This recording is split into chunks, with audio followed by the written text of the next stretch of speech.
It'll be available just outside the door back there. All right, Donna, back to you. We're just going to make announcements all night. Dawn didn't need to come. So the other thing I want to talk about is, well, Royden kind of alluded to it a little bit, that, you know, one of the reasons to practice generosity is for our own sake, because under the principle of karma, everything that we experience, we created the causes for. Whether we're having good experiences or bad experiences, it's all the result of actions that we've taken in the past. So we're extremely lucky. Everybody in this room is really lucky, because somewhere along the line you created the cause to be in this room hearing the Dharma, and that's really amazing.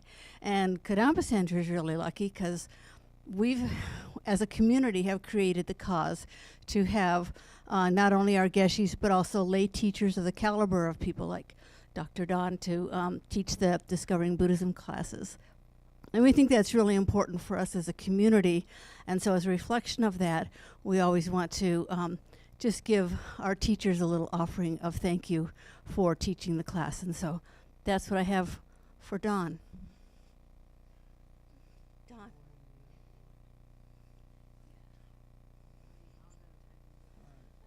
Thank you for teaching the class. Oh, you're welcome. Thank you.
Sherry, I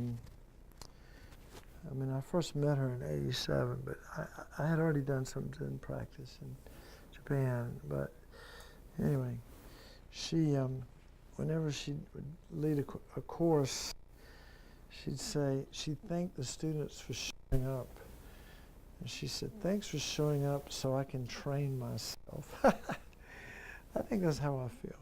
Thanks for showing up, because it gives me an opportunity to train myself. And then, hopefully something beneficial. You hear something beneficial, you learn something beneficial. I used to, Lama Yeshe, when I first asked him if I could teach, meditation classes and stuff. And this is way back in I don't know, 1980-ish. He said, just giving, he said, don't stress over it too much. Just giving people encouragement is enough. So that's my job, is just to encourage you. And obviously we missed the class, one was called off, and we didn't have enough time to really go deeply into any particular kind of meditation. But seeds got planted, and it will ripen at some point. Seeds of virtue ripen in happiness, and seeds of non-virtue ripen in suffering. And I'm hoping that most of these were virtuous. some of it has to, a lot of it has to do with motivation. Everything has to do with motivation. So let's just start out and let the, we're gonna do a little, I'll give you I said we'd do a little Zazen, so we're gonna do a little Zazen. Zazen, now the practices, the Zazen practices that I've, Sorry yes to ma'am. interrupt your Zazen. Go Your ahead, I'm lights are just, still on. are you serious? Yeah. I'm wondering why. It's one of those nights. I don't know how that's, His lights are on in his car. well, you know, I had this Uber job I had to do before I got over here. Anyway, I kept wondering why I was making that noise. All right. So we'll do this, sit a few minutes before we do the prayers, because prayers don't really make any sense if we're all just thinking. So if you ever do a Zen retreat, mainly it's sitting and walking meditation, and the principal instruction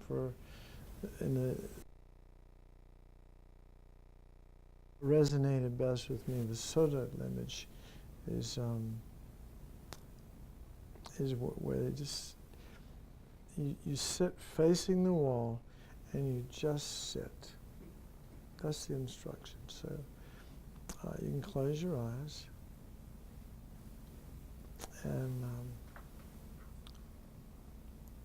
I guess another way of saying is keep your rear end on the seat, the cushion, wherever you are, and your mind with your body.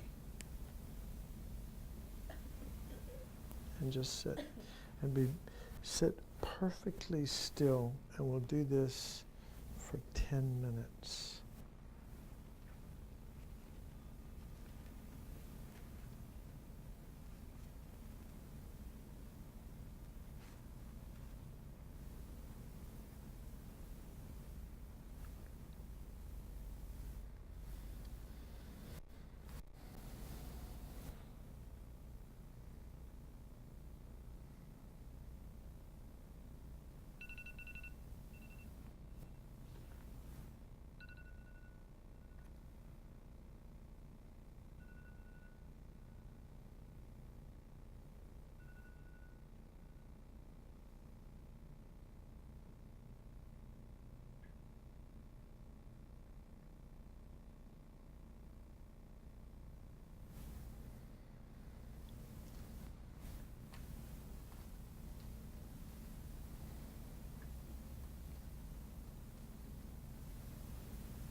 open your eyes and gradually bring your attention back in the room.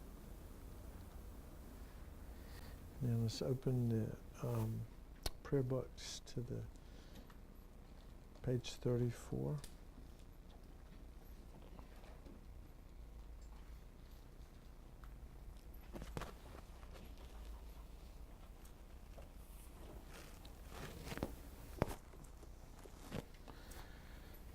Remember, again, let's think for a moment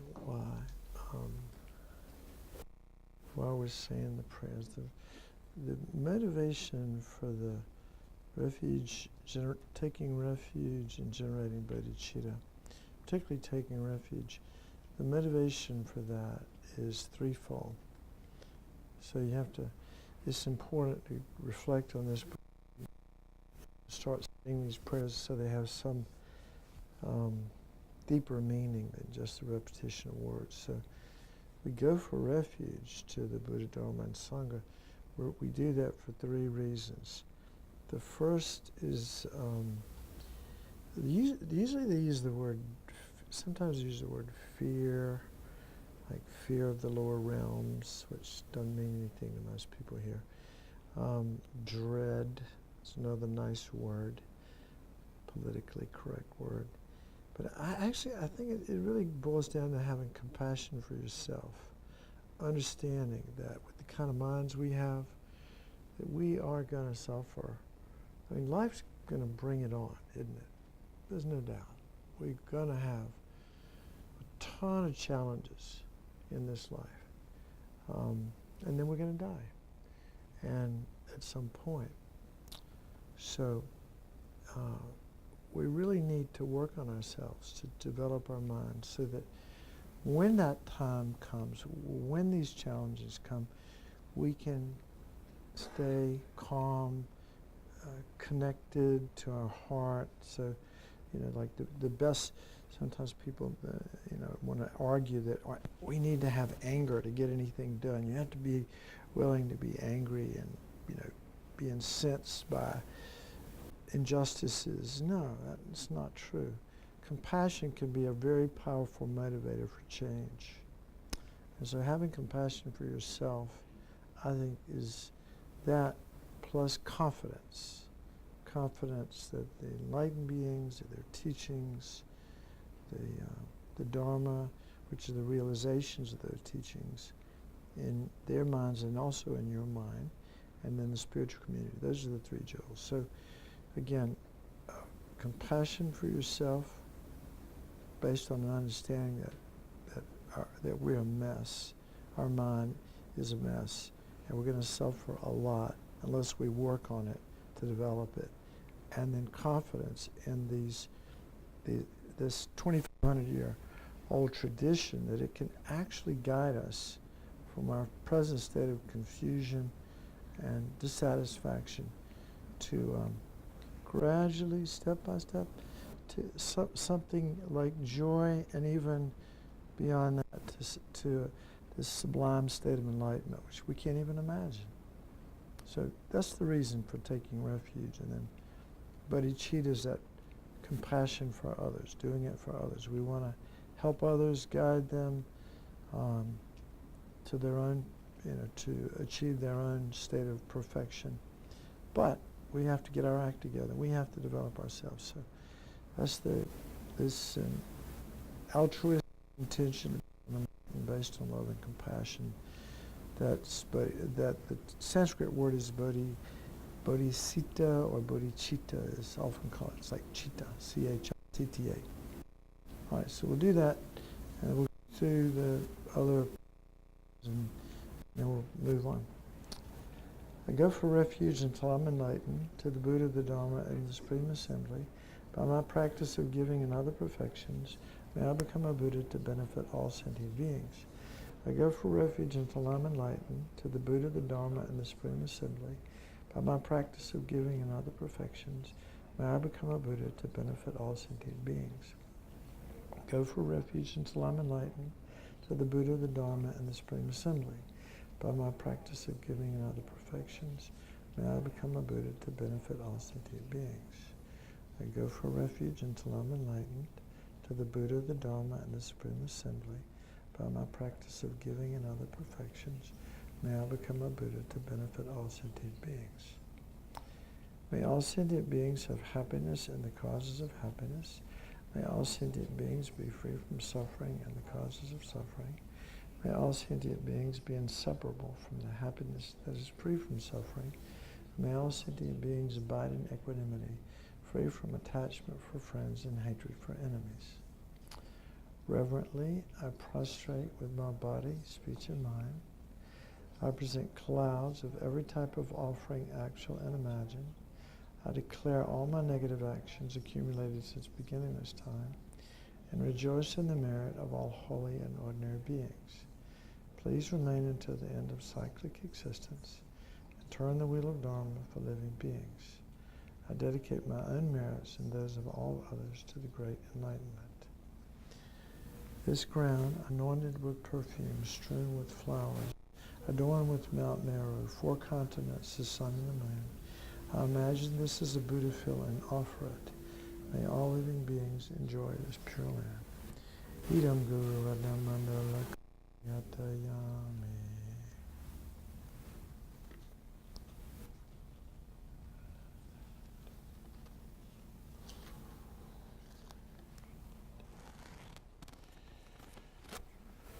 So there's trying to tie up the loose ends here. One other meditation that I did want to do, I want to teach you, because on Sunday mornings at Kadampa Center there's like an hour, I think, of sitting and walking practice.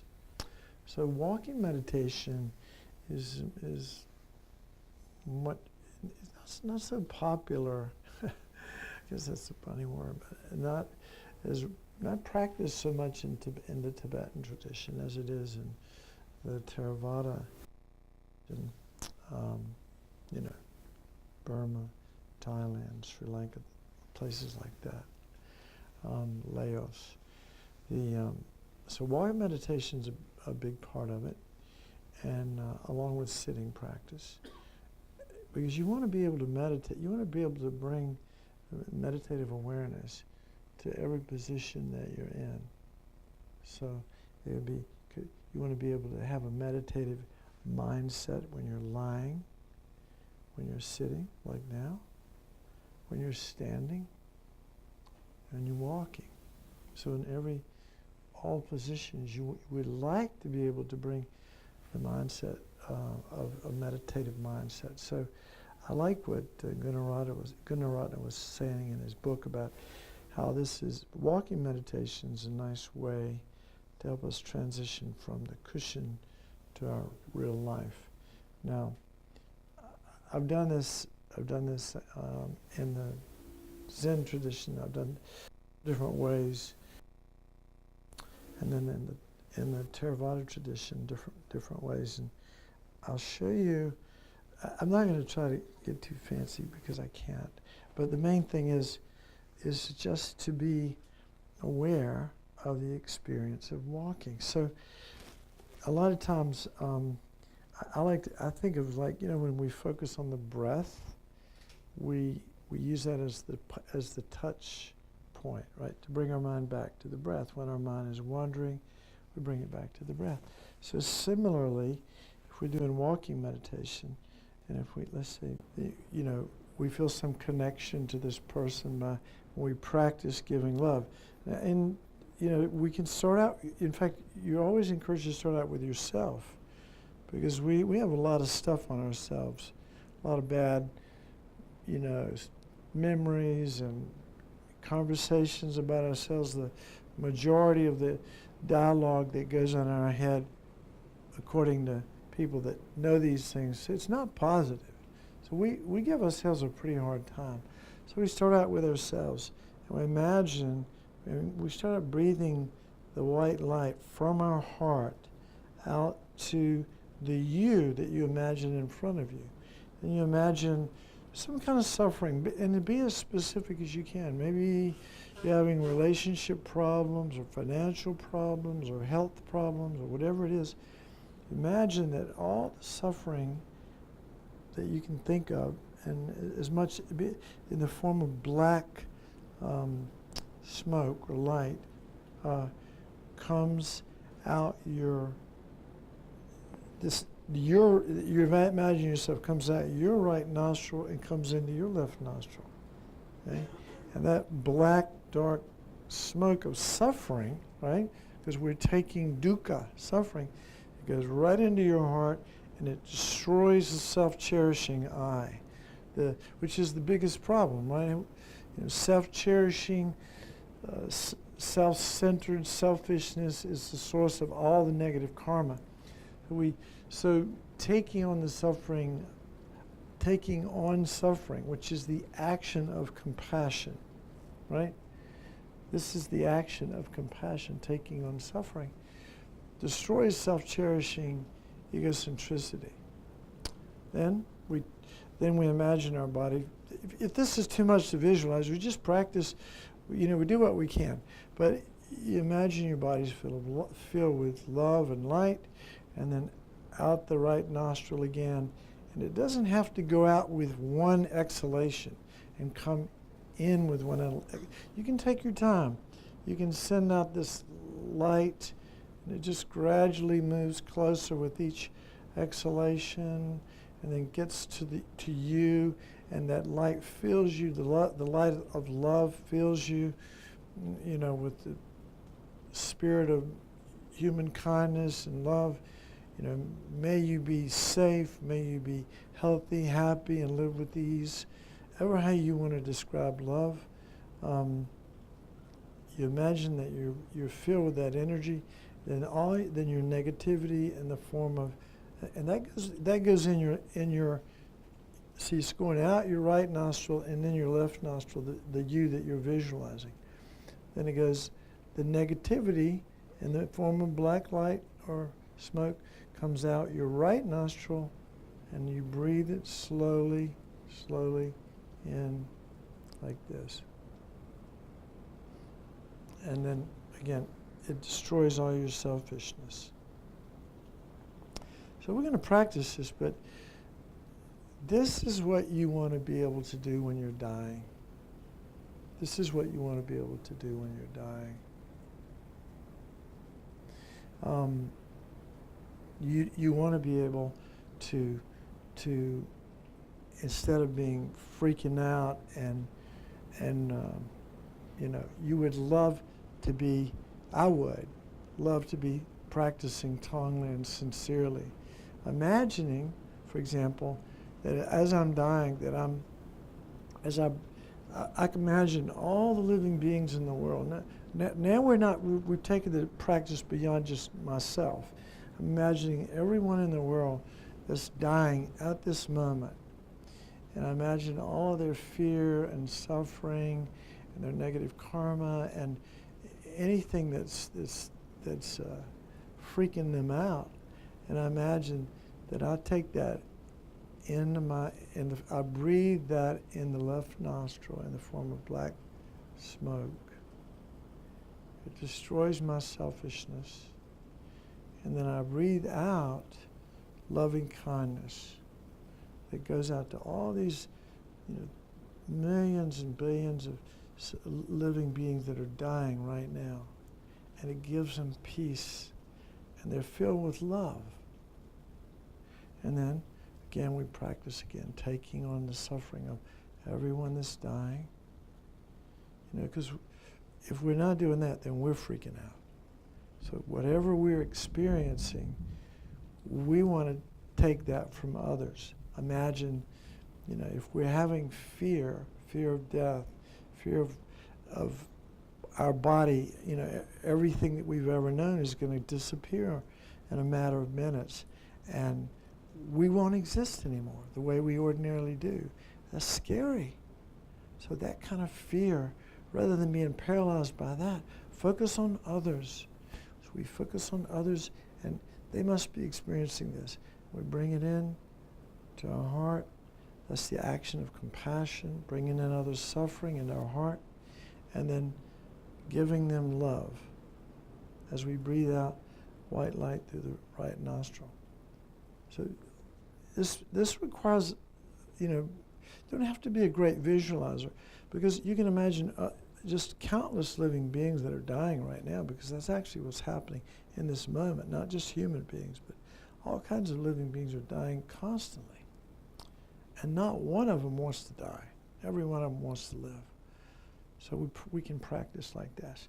Another interesting way to use this practice is anytime your mind is, your peace of mind is being destroyed by, let's say it's attachment or lust or fear, or you're stressed out, or you're worried, whatever the thought or emotion is,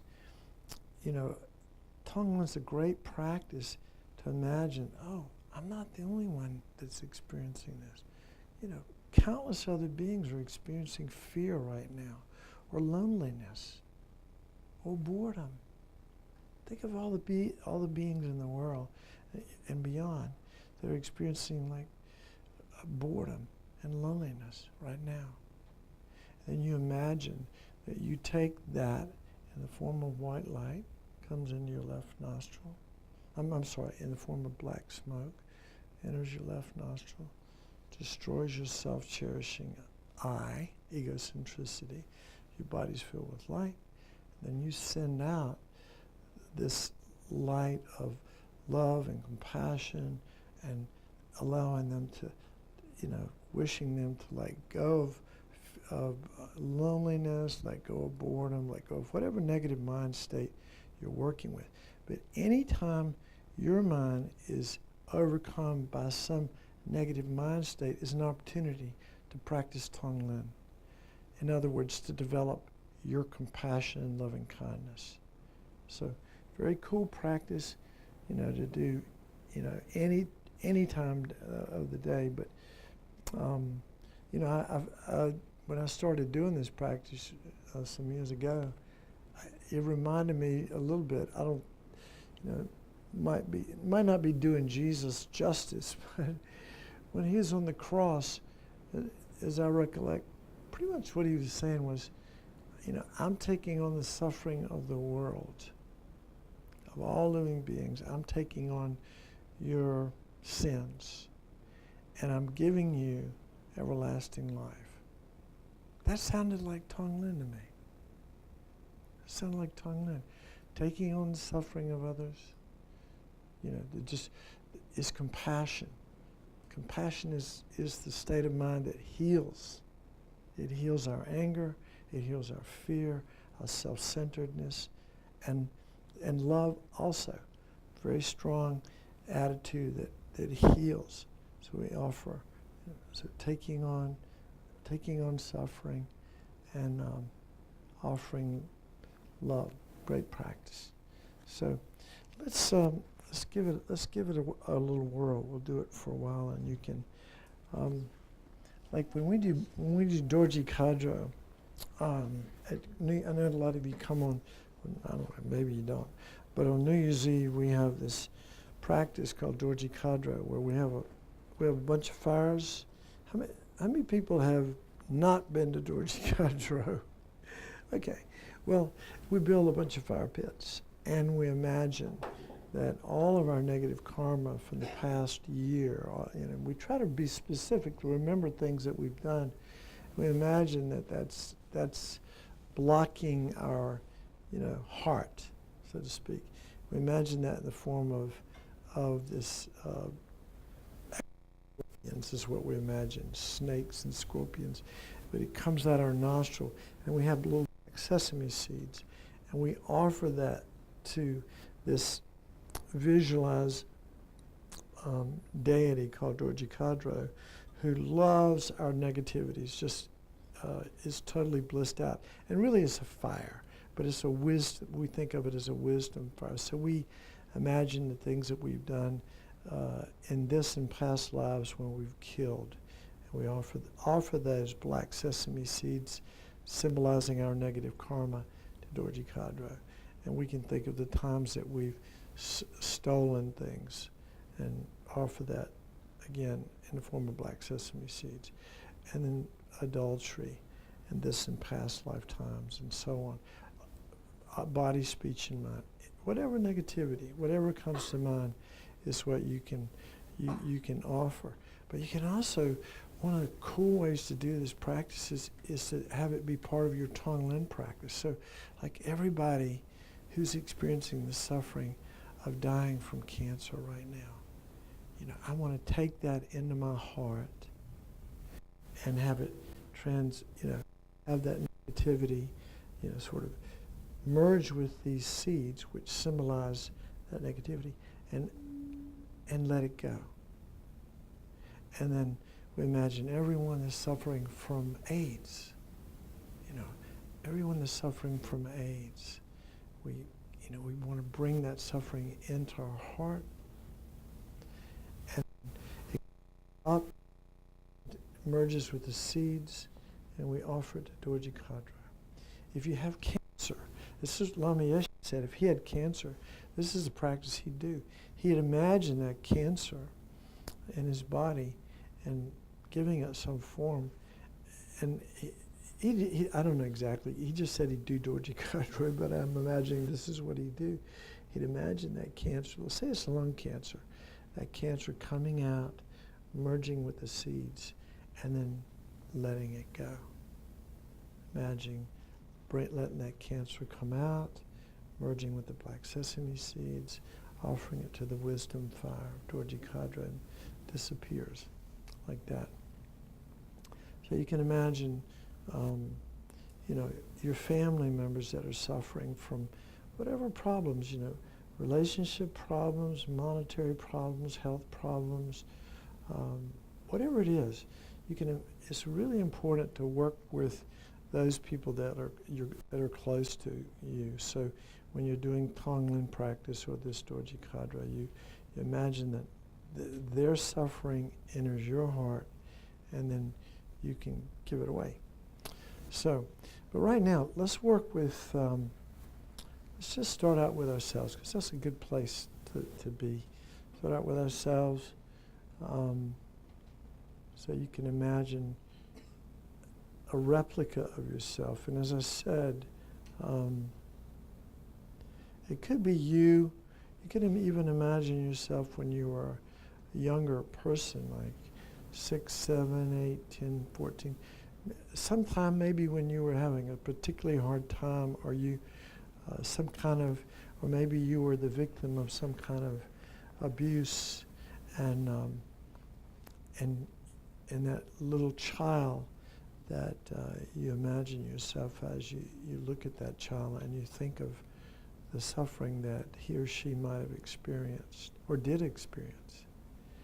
And you imagine that in the form of black smoke, and just take it, imagine that it's leaving that child's right nostril, and gradually, you don't have to breathe it in with one breath, but just gradually imagine that dark, I keep saying smoke, but whatever, that dark smoke, it gradually comes right to the tip of your nostril, and you breathe it in, and it goes right down and at the center of your heart, destroys your self-cherishing, the source of all of our suffering, completely destroys it, like a rock being smashed, or just smashes self-cherishing. And then we're liberated. When self-cherishing's gone, our body fills with the light of love, and we imagine that we give that light gradually. It could be with, you could use 5 or 10 or ever how many exhalations you want. Imagine that white light going out, going out, going out into the left nostril of this small child, and maybe telling that little boy or girl, it's okay. You can even talk to yourself while you're doing this. The you that you're imagining, that it wasn't your fault. It's okay. That happened then, and now you can make new choices. You're an adult, and you send that that person, that you envision in front of you. Love and kindness. You know, when meditation the Buddha taught was called the metta, M-E-T-T-A meditation, and it's a lot of variations on it, but you know, one way that I like is that you just four lines. May you be safe. May you be healthy. May you be happy, and may you live with ease. You could actually, as you send that white light, you might think to this child or this adult or whoever, may you be safe. May you be happy. May you be healthy. May you live with ease.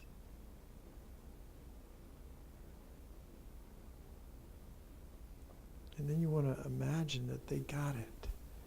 You want to use your imagination that they actually received your love and they benefited from what you just did. Then you repeat the process again. You bring to mind some kind of suffering that you've experienced.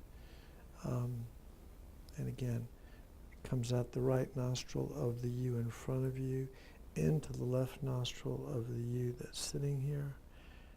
Again, white light, out the right nostril, gradually going in the left nostril of the you that you've envisioned in front of you, completely filling you with loving kindness. So again, the action of compassion taking on the suffering.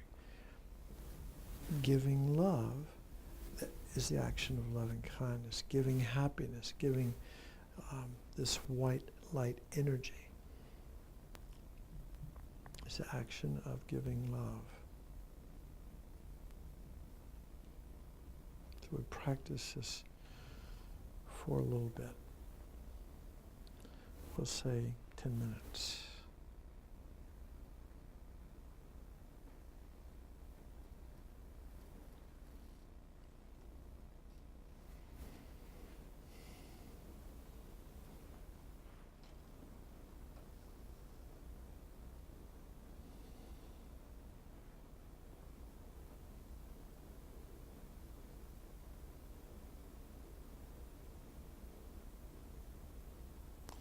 And if once you started with yourself, if you want to switch to somebody else, that's fine. You can think of some other people or a person. I'd just stick with one person now. That's suffering, a good friend, somebody that you feel close to. You imagine their suffering, and you're taking on their suffering, giving them happiness.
is yet to happen. You can imagine that if you're visualizing yourself, that you take that suffering on you now. The suffering that you're going to experience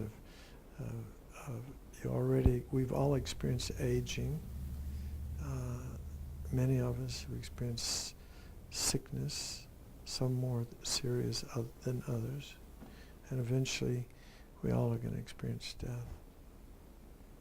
So these are things that everybody experiences. Imagine that suffering and bring that into your heart, destroying yourself, cherishing, and giving this light of love and happiness and peace to the you.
So any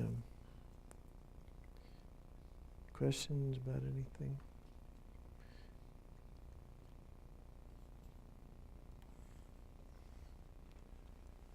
I'm not promising I'll do it right, answer it right, but I'll try. Go ahead.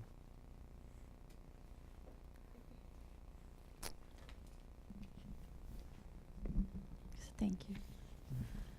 So when we did the Thursday class, I missed the last one, but the monk came. I don't remember how to say his name. Yes, Deshisanpo. Mm-hmm. He said he gets sick when he visits some places, Mm-hmm. like hospitals or Right. prisons and stuff. Right. So, although he's a big monk, Right. and some of us may not be that strong to hold other people's negative energy and destroy it and then send it out. Mm-hmm. So can we do without bringing it in? Can you do external? Or how do you become strong to hold their energy? I don't know. I think it has to do with practice. It reminds me, that is a good question. Thank you for asking that. You know, I remember this guy who's, I think he must have written 20 books in Tibetan Buddhism. He was the Dalai Lama's first translator when he came to this country. His name is Jeffrey Hopkins, and you know, Jeffrey Hopkins, yeah. And I think Jeffrey told me this, that, you know, there was some monk, somebody asked a monk the same question. He said, like, when I go into a hospital or something like that, or if I just think of somebody who's sick, what happens if I actually get the cancer? Like, you're visualizing taking on their cancer, right? Somebody, a good friend who's got like cancer. You imagine, like, you're breathing it in, and you imagine I've taken their cancer into my heart and destroyed my self-cherishing, and they're free, they're cancer free. And then I breathe out, you know, white light of love and happiness, and they're joyful. But now I have cancer. You know what the monk's answer was? Fantastic. Wow, you've been able to take away somebody's cancer. You know? I mean, you've given up your life for somebody. Fantastic. You destroyed your selfishness. So fantastic. That's what he said. It was not the answer that anybody was expecting. Yeah. So, and Jeffrey used to tell, you know, he told me whenever I go into a hospital, I don't go into hospitals much anymore, but I see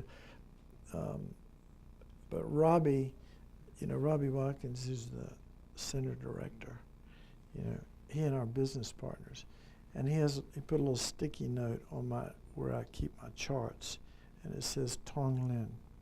So, like, whenever I walk in the exam room, try to practice Tonglen. Imagine that even before I say a word to somebody. Now, I don't remember it very often, but I do remember it now that Robbie's put the sticky note up there. But I imagine I'm taking on the suffering of that patient, and I'm giving them freedom from whatever illnesses or problems that they're having. I'm still here. Might be dying soon, but, you know, it's so I think we just do what we can do the best we can do. You know, if you don't feel like you can take on the world's problems, just take on, you know, the problems of one person, maybe yourself. Start small, then build up, and, you know, maybe later on you can actually do this. I think it builds courage. You know, when we think, as if we practice taking on suffering, the action of compassion, isn't it? We say the definition of compassion is, may you be free of suffering and its causes. Well, here, we're imagining visualizing that we're actually doing it. So that's helping us to develop not only the wish compassion, but the action of compassion. And then love is the wish that others can have happiness and its causes. And as we give others, you know, our white light energy of love and kindness and so forth. That helps us develop loving kindness toward others. So we're practicing it using this particular visualization technique. Loving kindness, or compassion and loving kindness. Compassion, loving kindness. So, and so again, it doesn't change anything. If people look the same, you look the same, you go, well, that didn't do anything. But maybe it did. You know, seeds got planted. And maybe the time will come when you'll be able to, you know, take on somebody else's suffering and do it in a selfless way. Where you wouldn't have been that strong before, maybe you will be then. Who knows? But the practice is practice. That's why we call it practice. The practice of Buddhism. All right. So, anybody want to tell me what the definition of, here we are at the end of a meditation course. I don't even think actually Gunaratana talked about it in his book, and Sangye Kadra did too, but what's a good working definition for meditation?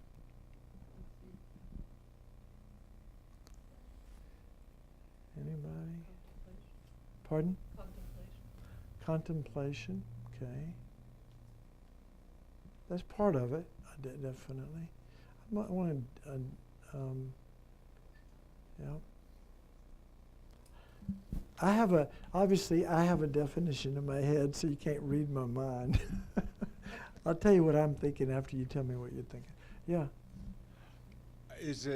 I have a question also about the Tonglen, but you can tell me if I'm wrong. I think about it as the practice of the calming of my mind. And that is part of it. I did have a question about the Tonglen and the Dorji Kadro thing. Okay, I'm going to hold off that Okay. right now because I want to get this, because we're coming up on the end of the class, so I just want to get this question answered. So if you take the quiz, you'll have the answer. Yeah, go ahead. To me, it's a mental process where you're observing. One part of the mind is observing the other parts of the mind. The mind is observing the mind itself. Yes. I think that's happening. And the mind, by the way, is not a thing, is it? No. It's not solid. We talk about the mind like it's like a thing. It's also changing from moment to moment. There's a continuity of experience that we label mind. But there's no thing or play that we can call mind. It's just our continuity of experiences that we label mind. All right, go ahead. Any more definitions? Yeah. Is it becoming familiar with our mind? Yeah, it's familiar with our mind. But here's the definition, the textbook definition that is, because we can be familiar with our mind and yet it not lead to nirvana or enlightenment. And we can contemplate, and we can do all kinds of things. We can get very calm and relaxed and actually blissed out. But it doesn't necessarily change our mind permanently, you might say. So the definition is building up beneficial habits of mind. Building up, cultivating beneficial habits of mind. What beneficial habits of mind are useful to cultivate? Awareness, mindfulness, right? This is what we've been focusing a lot on. Loving kindness is another good. Compassion, wisdom, inner strength. Anything that's a beneficial state of mind, we can use meditation to help us cultivate that. So it's and we've been talking primarily about two kinds of meditation. We've been talking about the concentration meditation, which I think for us beginners is really a good practice, just to focus on the breath. Do that do that for a couple of years even, just to get your mind settled down. You know, if you do 10, 20 minutes a day, more if you can, do it twice a day. Let's try to get our mind calmed down. Now, you don't have to have perfect concentration to develop insights and wisdom, but you need to have at least decent concentration. Otherwise, our mind's all over the place, isn't it? And then the other kind of meditation that we've talked about is like contemplative meditation. We call it, the Tibetans call it analytical meditation. But you know, Vipassana is similar.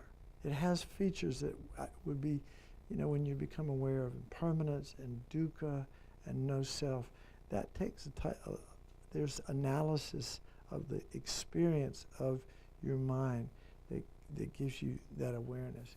But in the contemplative meditations, we like, you know, we've done bunches of them. We've done on developing bodhicitta. Remember how we talked about equanimity, and then everybody wants to be happy, nobody wants to suffer, we're all equal, and then the faults of cherishing selfishness, and the benefits of cherishing others, and how all happiness comes from that, and then exchanging the attitude of self-cherishing for cherishing others, and then practicing Tonglen, where we actually practice taking on suffering, giving happiness, and then this is what's called the supreme wish, where we vow, even though we know we can't do it, we vow to like save all sentient beings from suffering and establish them in supreme enlightenment. You know, that's the messianic vow of the bodhisattva, which of course he or she can't do yet because they haven't developed their own mind. And then bodhicitta, this awakening mind, we realize that we have to develop ourselves. We have to eliminate our faults and develop our positive potentials. And so we then imagine that we embark on a path of purification and building up these positive mind states. It's like that. So those are kind of analytical meditations.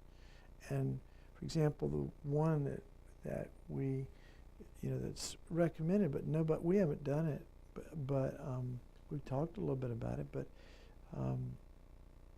somebody's talked to me a little bit about death and dying, but that's a big meditation in our tradition, where we try to, you know, become aware of the fact that we could die any minute, any second.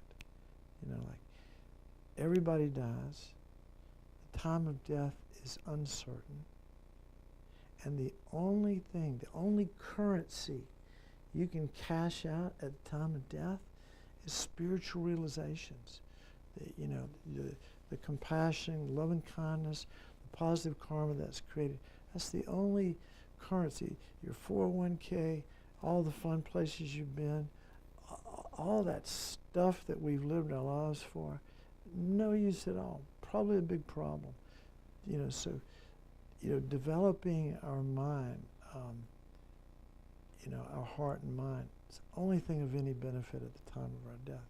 So that's another kind of analytical meditation.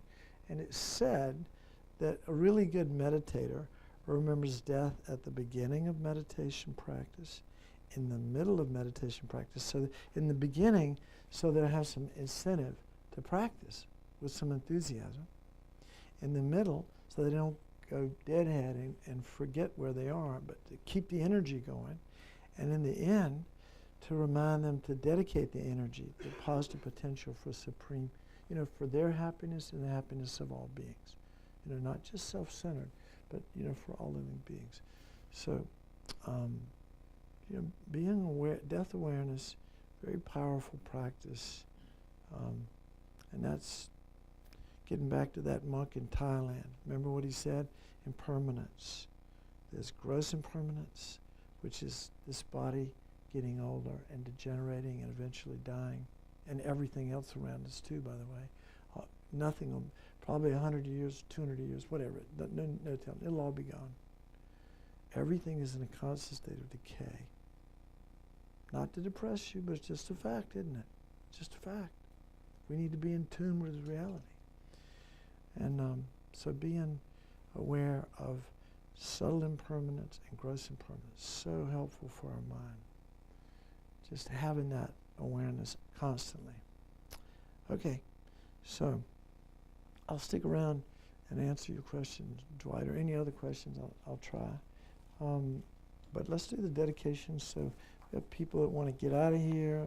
They got to get home. They got jobs tomorrow and sleep to be gotten. So we'll go to do Shantideva's dedication on page 246. Shantideva was this great Buddhist saint. Can't tell you when he lived. It was a long, long time ago. But his specialty really had to do with bodhicitta, developing this awakening mind. May all beings everywhere plagued by sufferings of body and mind attain an ocean of happiness and joy by virtue of my merits. May no living creature suffer, commit evil, or ever fall ill. May no one be afraid or belittled with a mind weighed bound by depression. May the blind see forms and the deaf hear sounds. May those whose bodies are worn with toil be restored on finding repose. May the naked find clothing, the hungry find food. May the thirsty find water and delicious drinks. May the poor find wealth, those weak with sorrow find joy. May the forlorn find hope, constant happiness, and prosperity. May there be timely rains and bountiful harvest. May all medicines be effective and wholesome prayers bear fruit. May all who are sick and ill quickly be freed from their ailments. Whatever diseases there are in the world, may they never occur again. May the frightened cease to be afraid, and those bound be freed. May the powerless find power, and may people think of benefiting each other. For as long as space remains, for as long as sentient beings remain, until then may I too remain to dispel the miseries of the world. Okay, so thank you, and yeah. If the completion card looks okay, I can run copies of that Yeah. real quick. But I did want to warn everyone, oftentimes when there's this much rain around here, as you exit the Kadampa Center and make that right under that railroad bridge, it does tend to flood. I don't know if that's happening tonight, but it might. If that does happen and it's flooded under the railroad bridge, we have to make like a left turn out of Kadampa Center and go over that small median. It's very dangerous, but I guess it's less dangerous than driving through floods. So, just be aware of that. And for those of you that are staying for the discussion group, keep that in mind when you guys leave tonight too, because if this rain keeps up, it's a very, very good chance that that area under the train bridge is going to be flooded. Okay. It was really coming down, as everybody knows. By the way, I want to thank Linda for her support and for discovering Buddhism happen, because she's keeping all 15 of these courses going and making sure that the doors get open and locked, and keeping us all straight. So thank you. Oh, you're Appreciate welcome. it. And lots of other help is involved too. So. Yeah. Well, anyway, thank you all for giving me a chance to practice, and best of luck with your practice, wherever you end up. Thank you, Yes. Don. Good, Linda. Is this okay? Yeah, that's fine. So instead of having specific meditations, I just did daily meditations. That's fine. Okay. Yeah. I'm going to make a copy and put it up.